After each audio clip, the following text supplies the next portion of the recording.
يا صباح الفل والورد والياسمين، صباح رمضان يا جماعة، صباح رمضان وروايح رمضان وفرش رمضان. كنت فاكرة اني هفرش معاكم في الفيديو ده، بس اللي حصل ما يتحكيش الصراحة والله. بصي تتكتب كده في التاريخ، موقف عمري ما هنساه في حياتي.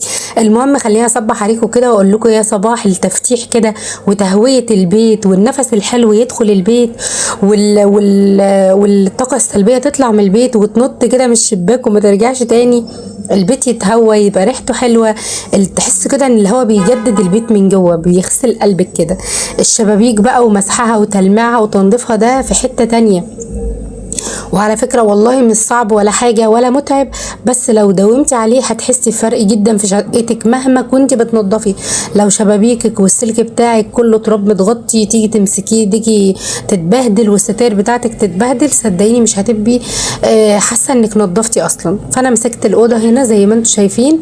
طبعا بصوا اللي هو الشباك الابيض ده اللي فيه سلك وفيه ازاز، انا بمسك بخاخه فيها ميه بديتول، حطي ميه بخل، حطي ميه ببريل، اي حاجه يا مدام هتمشي معاكي. ومسكتها قعدت ببخ كده على الشباك وبمسح. ممكن كمان تحطي غطا كلور عشان يخلي الابيض ده لو فيه اي بقع.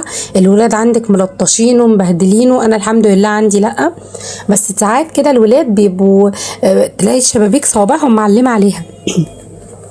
فحطي غطا كلور هيخلي لك الدنيا زي الفل. الشباك بقى اللي هو الشيش من بره ده بنغسله كله بقى، احنا بنريح نفسنا لان طبعا بيبقى فيه فتحات كده وكلام من ده، فلازم ده بقى يتغسل فرشه كده وميه، وهنكب مع بعض دلوقتي. بس الاول خلصت كده من جوه، وخلصت كمان الحيطان بتاعه الاوضه. بصوا انا الحيطان بتاعه الاوضه هتشوفوا ان شاء الله معايا في الفيديو اللي جاي انا بلمعها ازاي، حيطان الشقه كلها. يعني بعمل حيطان الشقه كلها مره واحده، بتحسي كانك بيضتي من اول وجديد، والله كانك جبتي نقاش وعملتي نقاشه. ازاي بقى؟ هقول لكم والله، مش هستنى الفيديو اللي جاي. هتجيبي ميه سخنه سخنه سخنه بتغلي، وهتجيبي موب من اللي هي المساحه ديت اللي هي ايه بتاعه الحوائط. تمام.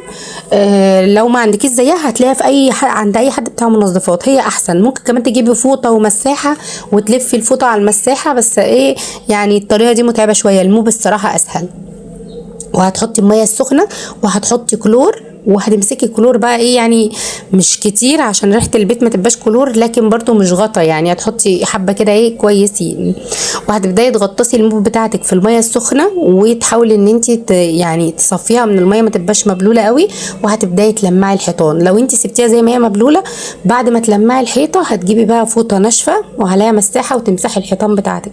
هتحسي كانك بيضتي من اول وجديد حرفيا، يعني التزعيف مش كفايه لان في تراب لازق كده بيبقى لازق على الحيطه، فتلاقيكي نضفتي بس تحسي ان الشقه مظلمه مش منوره، تبقي مش عارفه السبب ايه، تقولي يا رب السبب ايه، انا نضفت وعملت ومسحت. المهم اليوم ده الداده كانت جايه تساعدني، بس هي يعني يعني حصل لها ظروف عائليه، اضطرت تمشي وتسيبني في ربع الطريق مش في نص الطريق. المهم بقى الشيش ده احسن حاجه ليه الغسيل، يعني مش اي حاجه غير الغسيل. والشجر ده كمان بيتغسل بيبقى زي الفل، شايفين طبعا التراب اللي عليه. فطبعا انت لما تمسحي بقى الحيطان بتاعه البلكونه ده هتلاقي الدنيا راحت معاكي ايه بتبرق.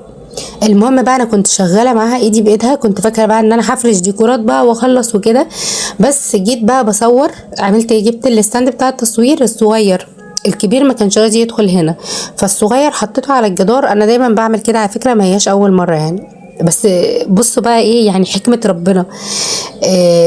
انا يعني لقيت مين اللي رن عليا الجرس؟ عم شعبان اللي هو العامل بتاع النظافة. هو لما بيبقى موجود هو مش بيجي كل يوم، بس لما بيبقى هنا في الشارع الله يرضى عليه بيرن عليا الجرس يقول لي يا ام ادم لو عندك ايه اعزكم الله اي كيس زبالة هاتيه.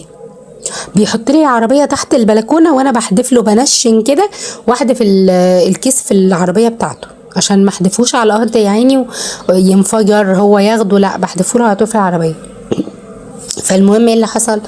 رن الجرس، فانا دخلت وجبت الكيس وهو حط العربيه تحت البتاع ده تحت البلكونه.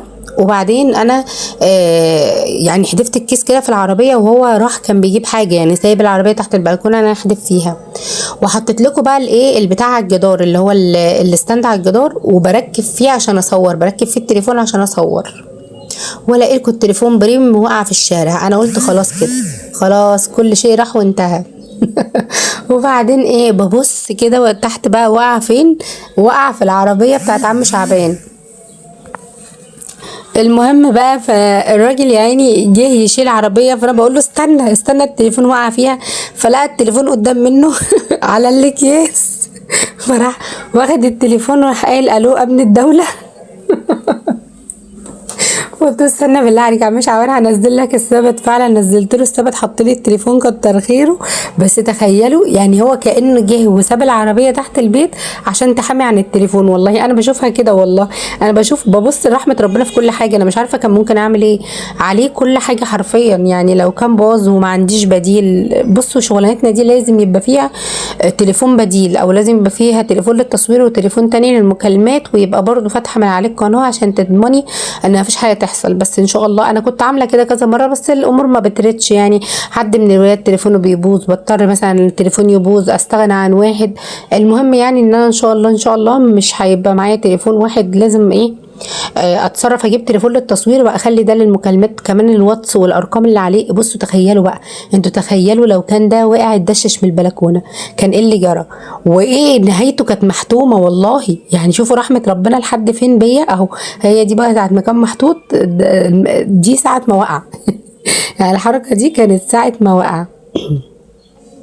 المهم بقى انا مسكت كده ميه سخنه، ميه سخنه بكلور بقى، ودعكت بقى كل الجدار بالفرشه خليته زي الفل، ومسحت كمان. شايفين التراب اللي نزل على الارض؟ انتوا شفتوا طبعا الميه بتاعت الشطف كانت عامله ازاي، عشان بس محدش بيقول لي انت بتنضفي وانت لسه عامله وكده. لا، هي الدنيا بصوا تمام، في تراب يبقى في تنظيف يبقى في نظافه.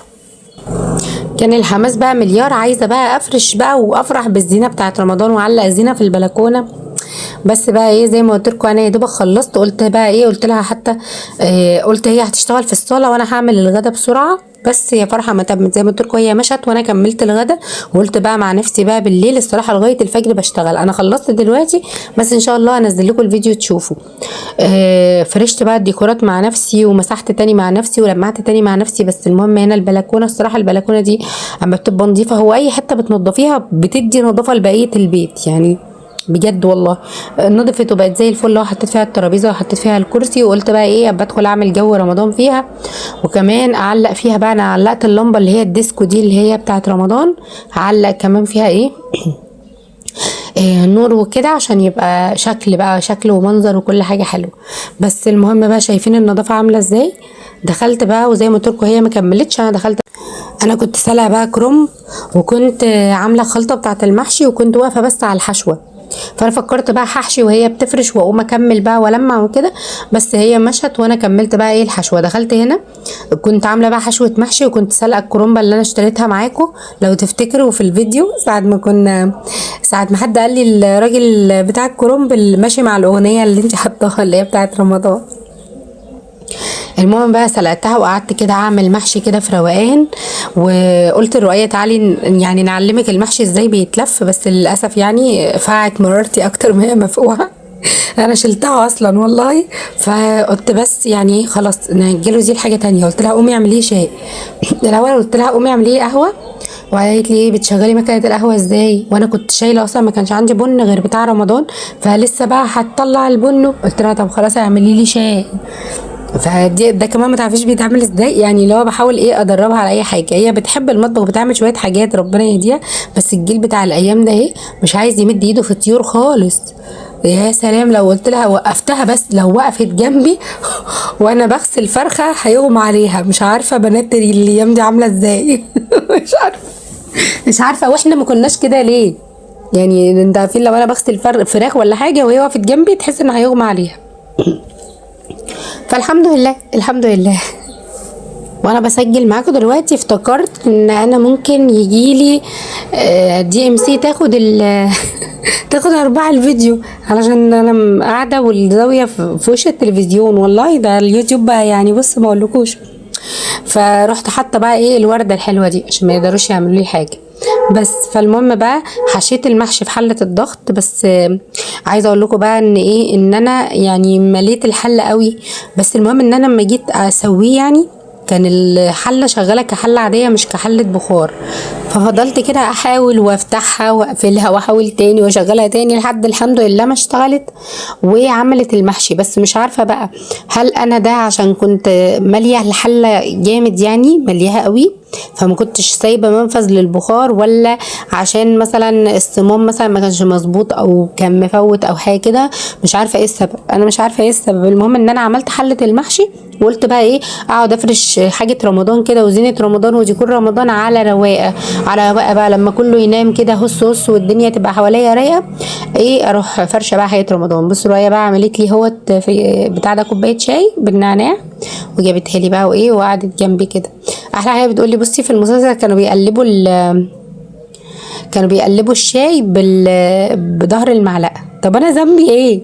اهو بصي بتقول لي اهو في المسلسل كانوا بيقلبوا بظهر المعلقه، رحت مزعله طب بتحطي ظهر المعلقه ليه؟ هي الحكايه ناقصه. المهم بقى شايفين المحشي اهو، بصوا كده شايفين الكميه اللي انا حطيتها في الحله قد ايه. مسكت بقى كان عندي كده برطمان الصلصه كنت واخده منه المحشي يعني كام معلقه، فرحت ماسكه بقى مطرح البرطمان حطيت فيه الميه والملح ورحت بقى حط لها ميه بملح ورحت رفعاها بقى على طول. الحمد لله استوت اخيرا استوت وفضيتها كده وحطيت على وشها قشطه بقى كده. وكانت يعني حبه محشي عايزين اول يوم رمضان جنبهم ده كربط ويبقى كده تمام. بس ما كنش ينفع بقى نستنى، انا ما رضيتش نفرز الكرنب انا كان نفسنا فيه فقلت نعمله وان شاء الله في رمضان نشتري ونعمل تاني. بس هل الواحد هيقعد يلف المحشي ده كله وهو صايم ولا يعمله قبلها بيوم؟ استنوا بقى الفيديو اللي جاي.